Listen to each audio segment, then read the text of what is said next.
새벽 6시 부품 검수실에 형광등이 켜진다. 정다은은 오늘도 첫 출근이다.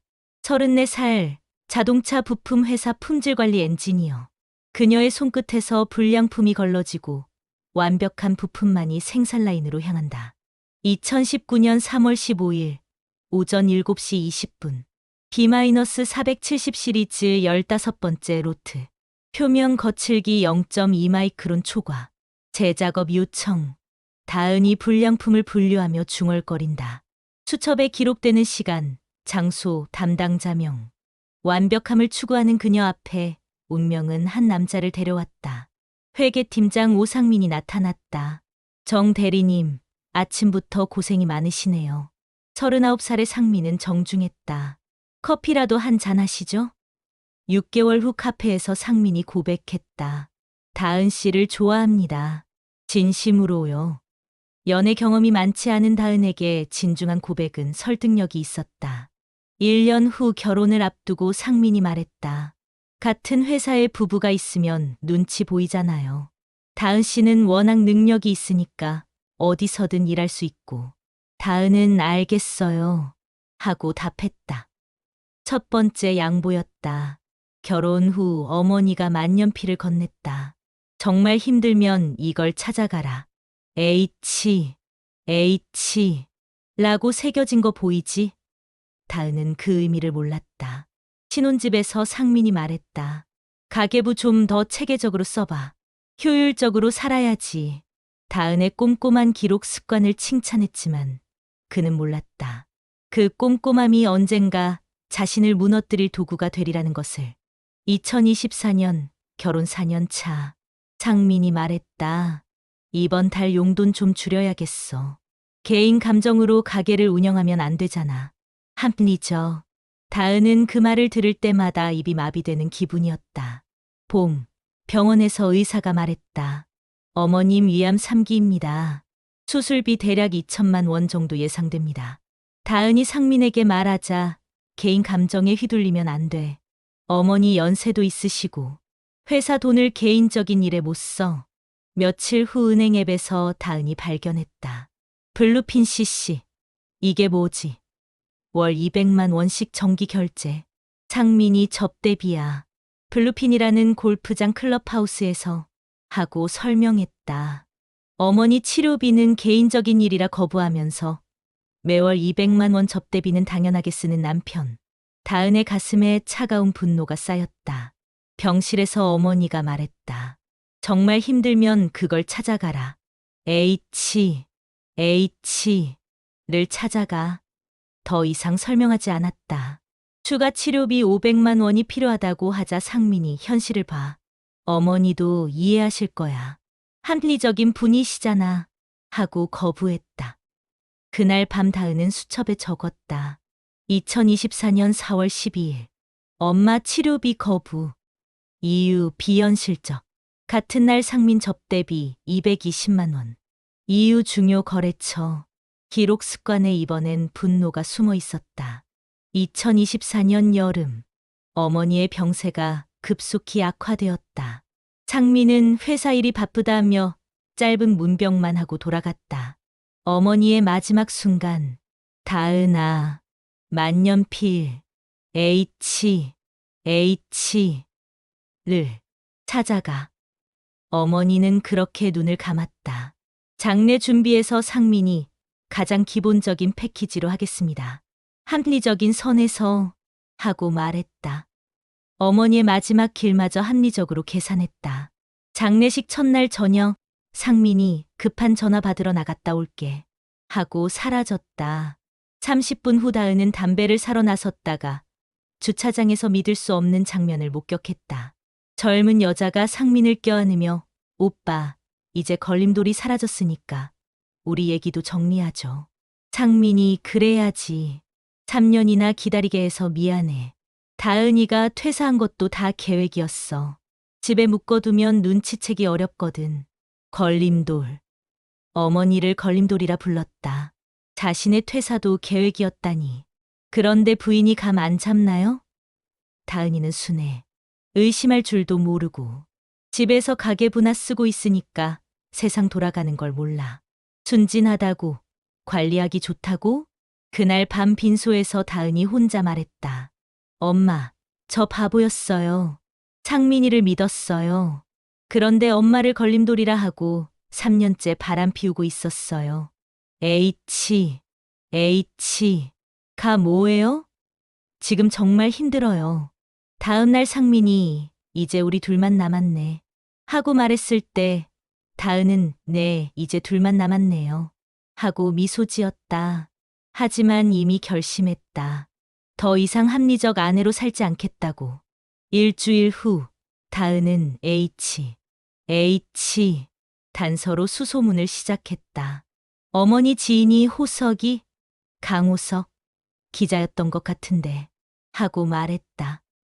인터넷 검색 결과 강호석 67세 전직 탐사보도 기자. 30년간 부정부패를 고발했던 인물. 전화로 저는 윤명자 씨 딸 정다은입니다. 어머니가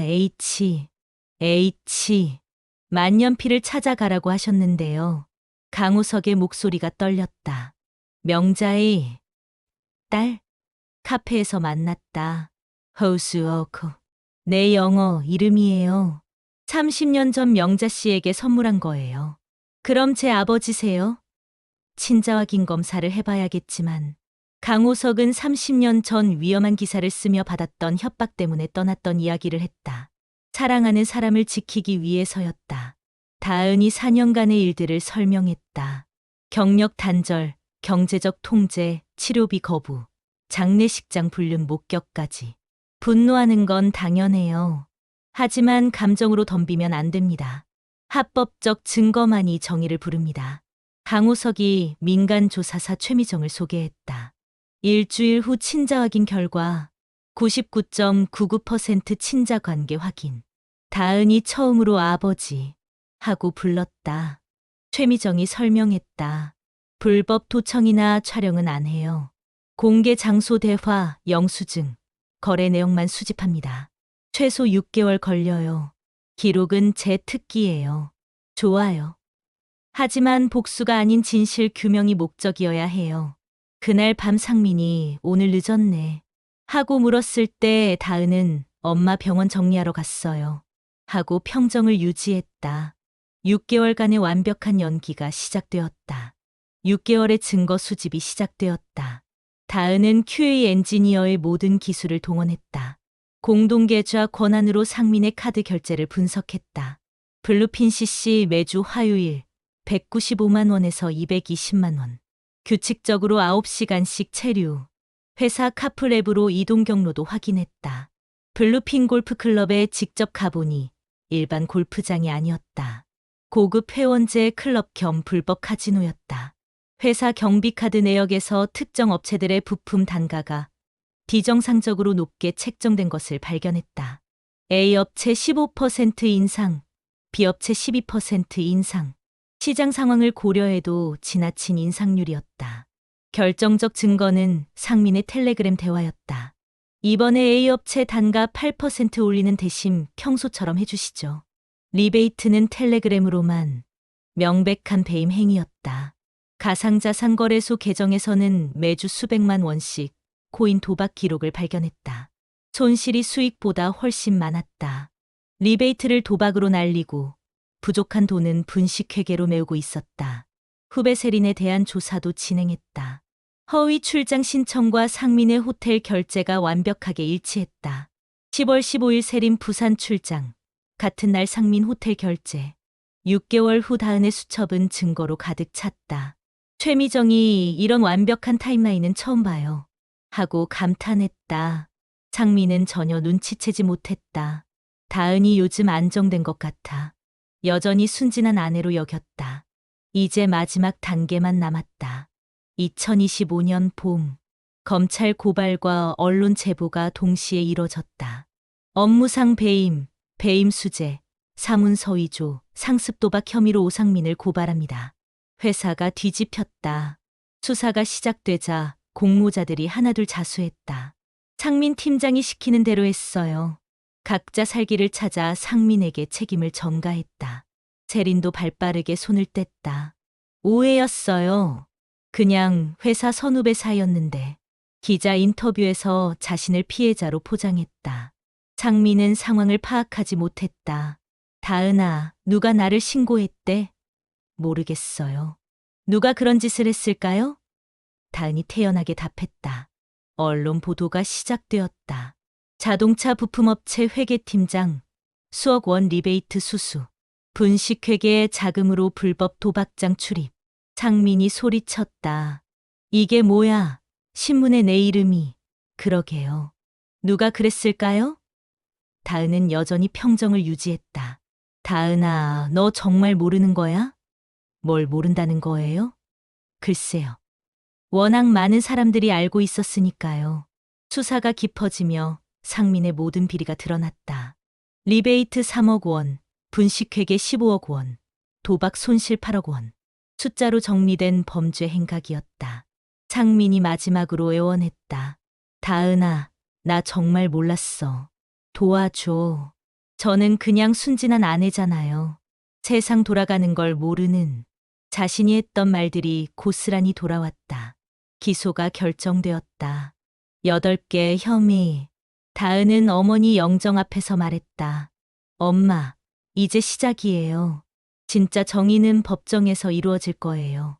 서울중앙지법에서 재판이 시작되었다. 오상민은 8개 혐의로 피고석에 앉았다. 검사가 기소장을 낭독했다.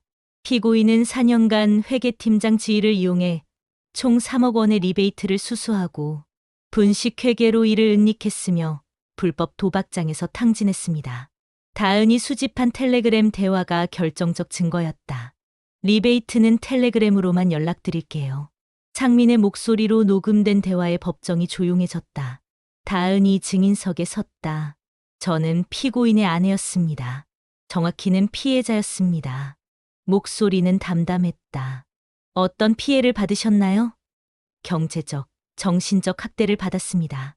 제 경력을 포기하게 만들고 모든 권한을 빼앗았습니다. 어머니 치료비는 개인적인 일이라 거부하면서 자신은 도박에 수억 원을 썼습니다. 현장은 숫자로만 보이지 않습니다.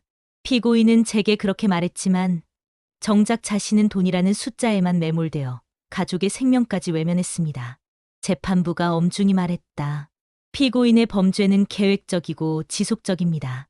가족 의무를 저버리면서까지 사적 이익을 추구한 죄질이 불량합니다. 판결이 선고되었다. 징역 6년 6개월, 추징금 3억 원. 상민이 무너져 내렸다. 민사재판에서도 치료비 상당액과 정신적 피해 배상이 인정되었다. 상민이 마지막으로 다은을 바라봤지만 다은은 돌아보지 않았다. 대신 어머니 사진을 꺼내 조용히 어루만졌다. 강우석이 고생 많았어. 자랑스러워. 하고 말했다. 이제 끝인가요? 아니요. 이제 시작이에요. 당신의 새로운 인생이. 2025년 가을. 다은은 공인노무사 시험 준비를 시작했다. 왜 노무사예요? 강우석이 물었다. 현장은 숫자로만 보이지 않거든요. 현장 사람들의 고충을 돕고 싶어요. 3년간 매달린 끝에 2028년 합격했다. 38살의 다은은 무료 상담소를 열었다. 간병인, 청소노동자, 건설 노동자들이 찾아왔다. 임금을 안 줘요. 산재 처리 거부해요. 부당 해고됐어요. 괜찮아요. 차근차근 해결해봐요. 다은은 QA 엔지니어의 꼼꼼함으로 사건들을 해결했다. 대형 병원 간병인 집단 임금체불 사건을 승리로 이끌었다. 건설 현장 안전사고, 은폐 사건도 해결했다. 정노무사는 다르다더라. 현장을 정말 잘 아신다더라. 명성이 퍼져나갔다. 2030년 지역 공익노동상을 수상했다. 취약 노동자 권익 보호 공로. 시상식에서 다은이 말했다. 저도 한때 취약한 위치에 있었습니다. 그런 분들에게 작은 희망이 되고 싶었습니다. 수상식 후 강우석과 어머니 묘소를 찾았다. 엄마, 제가 해냈어요. 상도 받았어요. 강우석이 만년필을 건넸다. 이제 진짜 주인에게 돌려줄 때가 됐어요. 다은은 만년필로 종이에 적었다. 증오로는 삶을 설계할 수 없다. 기록과 원칙으로 설계한 정의는 오래 간다. 그 종이를 묘비 옆에 놓았다. 바람이 종이를 살짝 들어올렸다. 어머니가 읽고 있는 것 같았다. 아버지, 감사해요. 원칙이 뭔지 가르쳐 주셔서. 내가 못다 한 일을 당신이 해냈어요. 해가 지고 있었다. 30년 만에 만난 부녀가 나란히 서서 어머니의 묘를 바라봤다. 다은의 사무실 문에는 새 현판이 걸려 있었다. 정다은 노무사 사무소 현장과 사람을 위한 법률 서비스. 도움이 필요한 사람들이 그 문을 두드릴 것이다. 조용한 엔지니어의 복수는 이렇게 끝났다. 복수가 아닌 정의로, 증오가 아닌 희망으로. 어머니의 H를 찾아가라는 단순히 아버지를 찾으라는 뜻이 아니었다. Hope and honor. 희망과 명예를 찾으라는 뜻이었다. 그리고 다은은 그것을 찾았다.